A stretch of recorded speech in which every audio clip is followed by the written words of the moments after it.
Toute première cité nettoyée, l'une des plus dures aussi, la cité de Bassens. Dans les quartiers nord, la cité de Bassens est l'une des cités les plus chaudes de Marseille. Il y a 2 ans, un terrible fait divers avait fait la une des journaux. 3 corps calcinés ont été retrouvés dans une voiture en flammes. Dans la même soirée, 3 hommes tués par balle avant d'être brûlés dans une voiture. À l'origine de ce massacre, le trafic de stupéfiants. Bassens est l'une des plaques tournantes de la drogue à Marseille.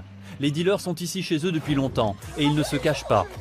Dans cette vidéo diffusée sur internet l'année dernière, ils se mettent en scène en singeant les postures des gangs américains. On est là les frères. Allez, voilà, le petit. Le titre de cette vidéo est sans équivoque, Touchiland, comprenez le pays du cannabis. Allez, voilà. C'est comme ça que ça se passe à Marseille, le quartier les plus hardcore de France. Les dealers exhibent fièrement produits stupéfiants et liasses de billets.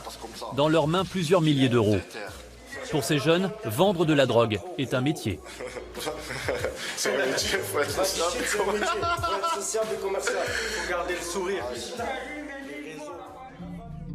Mais au début de l'année, pendant un mois, les trafiquants ont perdu la main. La police a investi en force la cité. Bilan 40 personnes interpellées, 5 kilos de cannabis saisis.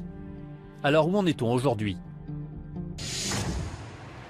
Lorsque nous arrivons à Bassens, nous sommes rapidement prévenus par 2 jeunes hommes qui ont vu notre caméra. Nous pouvons filmer dans la cité, mais pas partout. Du doigt, le jeune homme a désigné à quelques mètres un groupe aligné contre le mur. Les dealers. Ils nous tolèrent tant que nous restons à distance. Quelques mètres plus loin, l'ambiance est bon enfant. Ce jour-là, la cité de Bassens fête ses 50 ans. Tous les habitants sont venus. Il y a même des élus locaux comme Samia Ghali, sénatrice originaire de la cité. Bassens est-elle devenue pour autant un quartier comme les autres? Pas si sûr. À quelques mètres de là, nous apercevons un jeune homme muni d'une petite sacoche. C'est un dealer en pleine transaction.